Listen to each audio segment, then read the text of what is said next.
Baik, Assalamualaikum warahmatullahi wabarakatuh. Perkenalkan, nama saya Widi Yuliani. NPM saya 1911080418. Saya semester 4 dari Fakultas Tarbiyah dan Keguruan Universitas Islam Negeri Derinten Lampung. Saya jurusan Bimbingan Konseling Pendidikan Islam. Saya berasal dari Krui Pesisir Barat.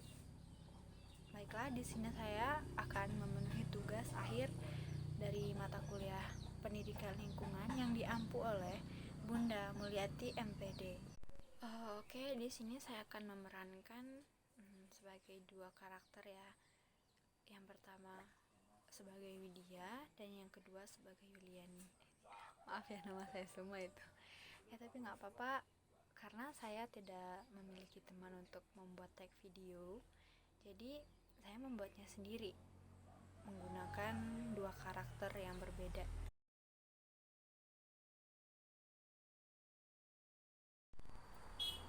Mau nanya nih Wid, soal aku kan pernah nonton berita gitu ya. Terus ada kayak kesehatan lingkungan gitu, tentang kesehatan lingkungan gitu.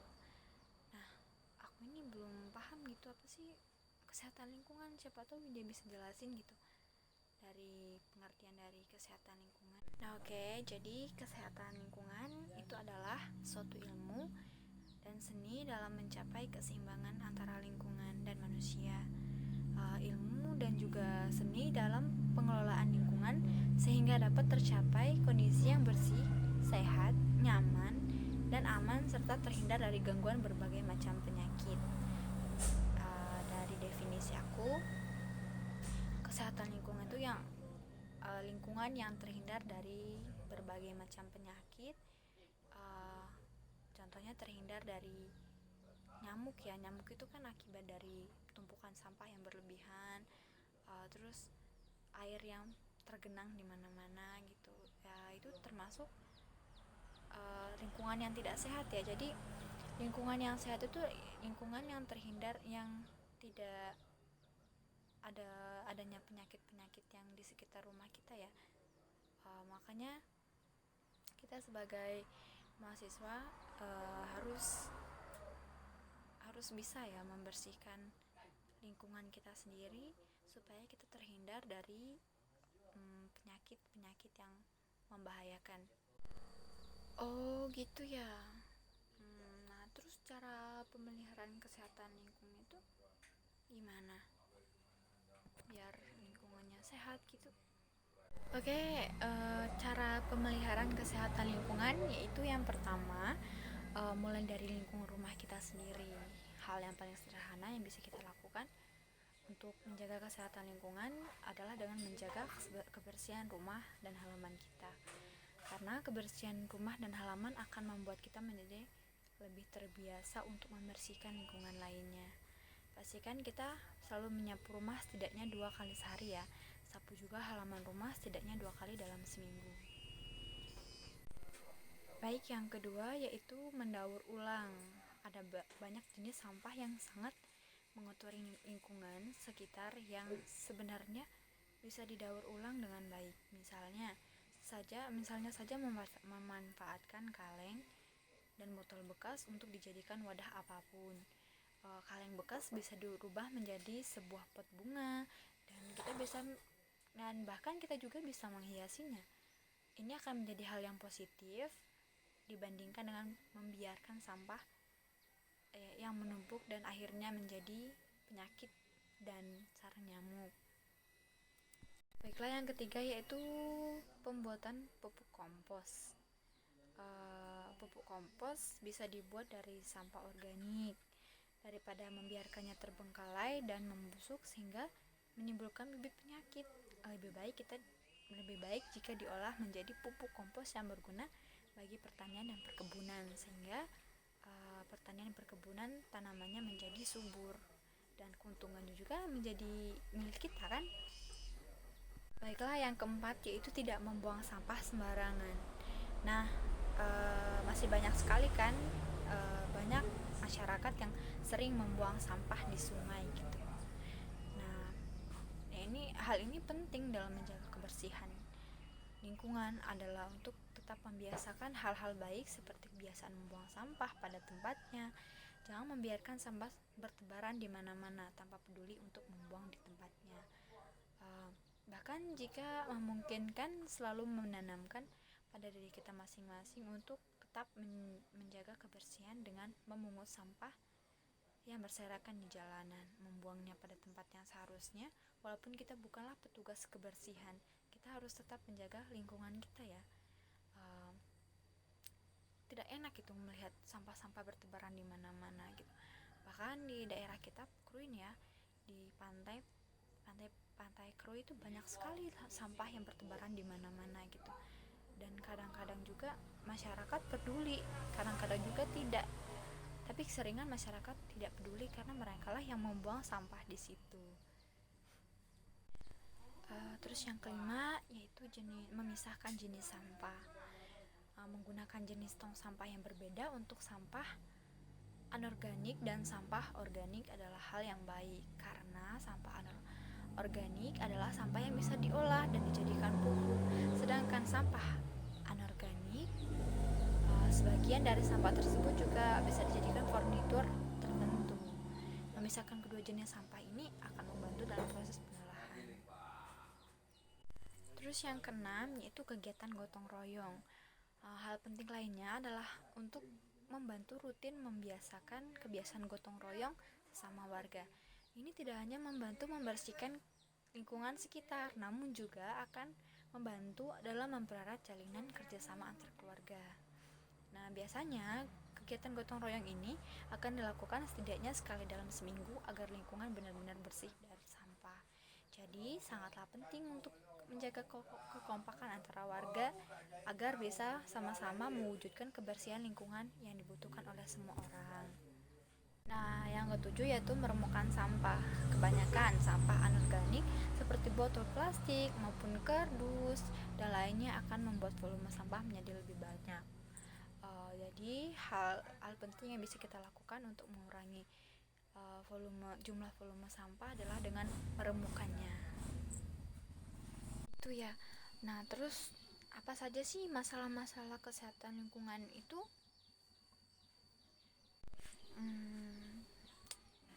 Masalah-masalah kesehatan lingkungan di Indonesia ya. Itu ada yang pertama itu air bersih. Nah, air bersih ini adalah air yang dapat digunakan untuk keperluan sehari-hari, yang kualitasnya memenuhi syarat kesehatan dan dapat diminum apabila telah dimasak. Air minum adalah air yang kualitasnya memenuhi syarat kesehatan dan dapat langsung diminum. Nah, syarat-syaratnya itu adalah yang pertama yaitu syarat fisik ya, tidak berbau, tidak berasa dan tidak berwarna. Yang kedua yaitu syarat kimia. Kadar besi maksimum yang diperbolehkan 0,3 mg. Kesadahan maksimal 500 mg. Syarat mikrobiologis yaitu coliform tinja. Tinja itu yaitu bahasanya ya dari kotoran manusia atau tinja atau total coliform maksimal 0 per 100 ml air. Yang kedua yaitu pembuangan kotoran atau tinja. Metode pembuangan tinja yang baik yaitu dengan syarat tanah permukaan tidak boleh terjadi kontaminasi. Tidak boleh terjadi kontaminasi pada air tanah dan yang mungkin memasuki mata air atau sumur, karena itu akan membuat sumur menjadi kotor. Tidak boleh terkontaminasi air permukaan. Yang keempat, tidak boleh terjadi penanganan tinja segar, atau bila memang benar-benar diperlukan harus dibatasi semaksimal mungkin. Jamban harus bebas dari bau atau kondisi yang tidak sedap dipandang. Yang kelima yaitu metode pembuatan dan pengoperasian harus sederhana dan tidak mahal. Ya, apalagi orang kayak kita ya, orang biasa gitu. Nah, yang ketiga yaitu kesehatan pemukiman. Secara umum rumah dapat dikatakan sehat apabila memenuhi kriteria, yaitu memenuhi kebutuhan fisiologis yaitu pencahayaan, penghawaan, dan ruang gerak yang cukup terhindar dari kebisingan yang mengganggu. Yang kedua, memenuhi kebutuhan psikologis yaitu privasi yang cukup, komunikasi yang sehat antar keluarga dan penghuni rumah. Yang ketiga yaitu memenuhi persyaratan pencegahan penularan penyakit antar penghuni rumah dengan penyediaan air bersih, pengelolaan tinja, limbah rumah tangga, bebas vektor penyakit dan tikus, kepadatan hunian yang tidak berlebihan, cukup sinar matahari pagi, terlindungnya makanan dan minuman dari pencemaran, di samping pencahayaan dan pengawasan penghawaan yang cukup. Ya, yang keempat yaitu memenuhi persyaratan pencegahan terjadinya kecelakaan baik yang timbul karena keadaan luar maupun dalam rumah, antara lain persyaratan garis sempadan jalan, konstruksi yang tidak mudah roboh, tidak mudah terbakar, dan tidak cenderung membuat penghuninya jatuh tergelincir. Selanjutnya yaitu pembuangan sampah. Teknik pengelolaan sampah yang baik dan benar harus memperhatikan faktor-faktor, yaitu yang pertama penimbunan sampah. Faktor-faktor yang mempengaruhi produksi sampah adalah jumlah penduduk dan kepadatannya, tingkat aktivitas, pola kehidupan atau tingkat sosial ekonomi, letak geografis, iklim, musim, dan kemajuan teknologi. Yang kedua yaitu teknik yang kedua yaitu pengumpulan, pengelolaan, dan pemanfaatan kembali. Yang ketiga yaitu penyimpanan sampah. Keempat, pengangkatan sampah. Yang kelima itu pembuangan. Baiklah, yang kelima yaitu serangga atau binatang pengganggu.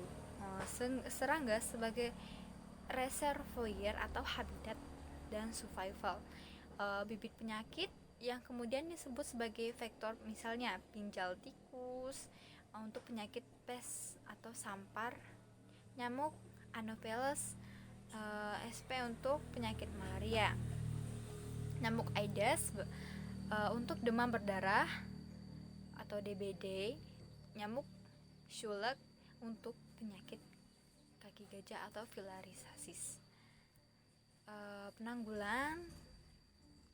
Penanggulangan atau pencegahan dari penyakit tersebut diantaranya dengan merancang rumah atau tempat pengolahan makanan dengan rat proof atau rapat tikus, kelambu yang mencelupkan dengan pestisida untuk mencegah gigitan nyamuk Anopheles.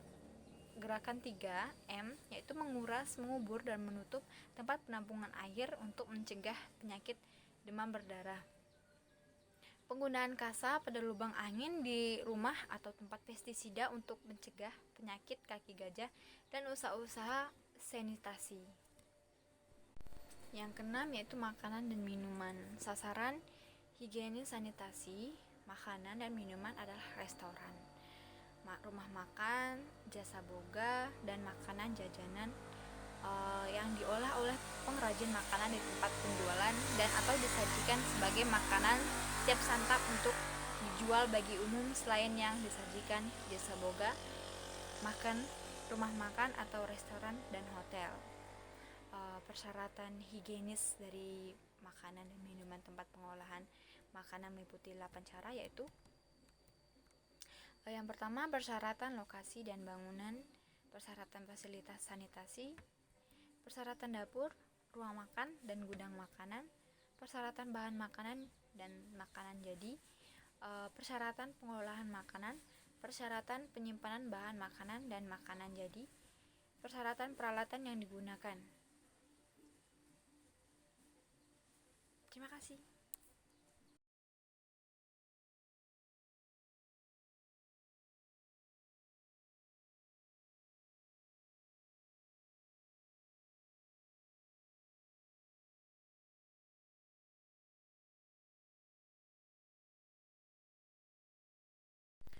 Baiklah, sekian dari video saya. Apabila ada kurangnya, saya mohon maaf. Ya Allah, saya mohon ampun. Saya akhiri. Wabillahi taufiq wal hidayah. Wassalamualaikum warahmatullahi wabarakatuh.